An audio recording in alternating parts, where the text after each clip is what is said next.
It happened again, and we got to talk about it. Last month, Bari Pork Store in Bensonhurst closed for good. After decades and decades of serving the community, they closed their doors. And I look at it as yet another red sauce joint or Italian American spot closed that is part of the fabric of the community. And delicious food to boot.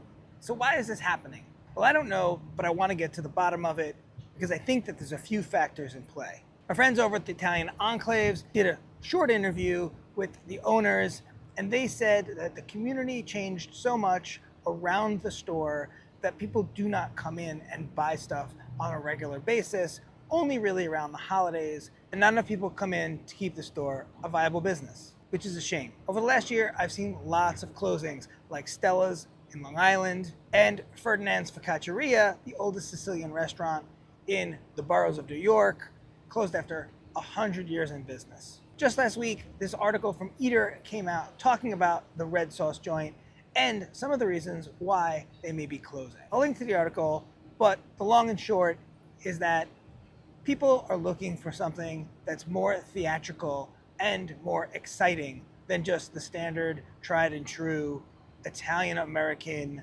red sauce meals of the 50s and 60s. Clientele at restaurants are radically different than they were back in that decade. But interestingly enough, there is this new wave of red sauce joints like Carbone and Cafe Spaghetti that are interesting to the current diner. This all makes me wonder what exactly is happening and where does the red sauce joint hang in the current world of restaurants. Now, of course, I love them, and the history of them is part of what makes them so great. More about ambiance and less about the food.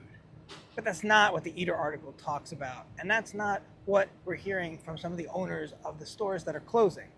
So I'm going to get to the bottom of it in a couple of subsequent videos, but I'd love to know what you think, because as far as I can tell, people love the nostalgia and the old school spots just as much as they love the new school spots, but they're just not staying in business.